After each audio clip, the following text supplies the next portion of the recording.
Hello friends, आपके अपने YouTube channel Ayurveda with हर्षित में आप सभी का स्वागत है। तो आज की वीडियो में एक बहुत ही बेसिक इंफॉर्मेशन अबाउट बीएएमएस मैंने कवर किया है।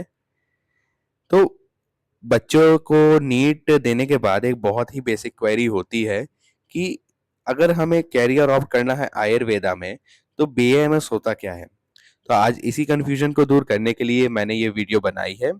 सो नीट एस्पिरेंट्स के लिए ये तो मस्ट वॉच वीडियो है अगर वो बीएएमएस ऑप्ट करने वाले हैं या करना चाहते हैं। तो सबसे पहले तो क्वेश्चन आता है कि व्हाट इज बीएएमएस। तो बीएएमएस का फुल फॉर्म होता है, जैसा कि आप मेरे स्क्रीन पे देख सकते हैं, bachelor of Ayurvedic medicine and surgery. ये under graduate medical degree in Ayurveda होती है। इसका पूरा कोर्स ड्यूरेशन होता है 5.5 ईयर्स, जिसमें 5.5 ईयर में से 4.5 ईयर आपके एकेडमिक ईयर होते हैं और इसके ही साथ 1 साल की जो इंटर्नशिप होती है। इन दोनों के मिला के जो कोर्स ड्यूरेशन होता है हमारा 5.5 ईयर का होता है।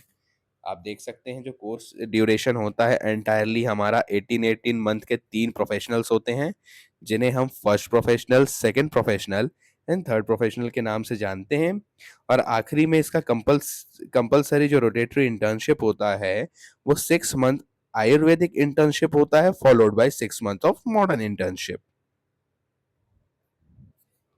अब इस कोर्स के ड्यूरेशन में आप कौन कौन सी स्किल को मास्टर करते हो, तो बेसिकली आप आयुर्वेदिक क्लिनिकल एग्जामिनेशन को अच्छे से मास्टर कर लेते हैं।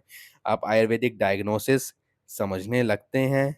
आप सर्जिकल बेसिक्स जो शल्य तंत्र, एक अलग से जो सब्जेक्ट होता है, मैं आने वाले इसी स्लाइड्स में बताऊंगा, तो वो आप सीख जाते हैं। आप पंचकर्मा थेरेपीज जैसे रिजुविनेशन थेरेपीज एसेट्रा में आप मास्टर कर लेते हैं। Patient management as well as herbal medicine का आपको कंप्लीट नॉलेज मिलता है। अब हम देखते हैं कैरियर ऑप्शंस कि बीएएमएस की यू अंडर ग्रेजुएट के बाद आपको क्या कैरियर ऑप्शन परस्यू करने का मौका मिलता है। तो बेसिकली आप आयुर्वेदिक डॉक्टर तो बन ही जाते हैं, जिसके बाद आप पीएससी और गवर्नमेंट एग्जाम्स को फाइट करके गवर्नमेंट मेडिकल ऑफिसर भी आप बनते हैं। आप लेक्चरर, प्रोफेसर आफ्टर एमडीएमएस आप बनते हैं। आप रिसर्च फील्ड में बहुत अच्छा परफॉर्म कर सकते हैं। आप अपनी हॉस्पिटल प्रैक्टिस कर सकते हैं। आप content creator as well as educator बन सकते हैं। आप मेडिकल ऑफिसर भी बन सकते हैं। अब बात करते हैं इसकी एलिजिबिलिटी। तो एलिजिबिलिटी होती है 12th क्लास पीसीबी से होना चाहिए या एडिशनल सब्जेक्ट बायोलॉजी मस्ट होती है, जिसके कारण आप नीट एग्जाम में एलिजिबल होते हैं। तो basically NEET is eligible qualification is must for BAMS. BAMS NEET के थ्रू जो एडमिशन होता है, ये काउंसलिंग प्रोसेस होती है जो गवर्नमेंट ऑफ इंडिया और एमपी गवर्नमेंट इसको होल्ड कराती है। उसके बाद वाई टू चूज बीएएमएस, आप क्यों चूज कर सकते हैं। आपको एंशियंट विजडम को समझने का मौका मिलता है। आप होलिस्टिक अप्रोच में काम करते हैं। आप नेचुरल हीलिंग सिस्टम समझ पाते हैं। इसमें कैरियर ऑप्शन बहुत वाइड है, as well as it is service to humanity. काफी सारे स्टूडेंट्स की ये क्वेरी आती है कि जो 3 प्रोफेशनल्स आपने बताए, तो इसमें सब्जेक्ट कौन कौन से होंगे। मेरी ये स्लाइड का आप स्क्रीनशॉट लेकर के रख सकते हैं।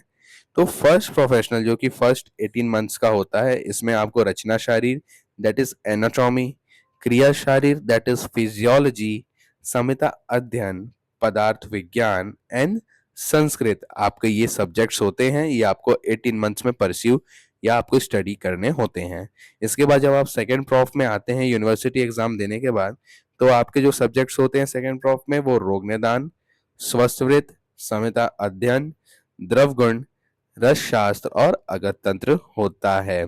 उसके बाद जब आप फाइनल ईयर में आते हैं या फाइनल प्रॉफ में आते हैं, तो सारे क्लिनिकल सब्जेक्ट इसके अंदर आ जाते हैं, जो कि स्त्री रोग एवं प्रसूति तंत्र दैट इज गायनेकोलॉजी, कौमार्य भ्रत दैट इज पीडिया, पंचकर्मा, काय चिकित्सा दैट इज जनरल मेडिसिन, शल्य तंत्र दैट इज सर्जरी, शालाक्य तंत्र that is ophthalmology and ENT, research methodology and emergency medicine.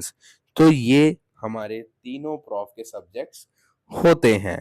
अगर आपको मेरी ये वीडियो अच्छी लगी हो तो please like, subscribe and share and do comment if any queries you are having related to this video. So thank you very much. आप मेरा इंस्टाग्राम चैनल आयुर्वेद विद हर्षित को फॉलो कर सकते हैं और आप अपनी क्वेरीज मेरे को वहां पे भी डीएम कर सकते हैं। So thank you very much.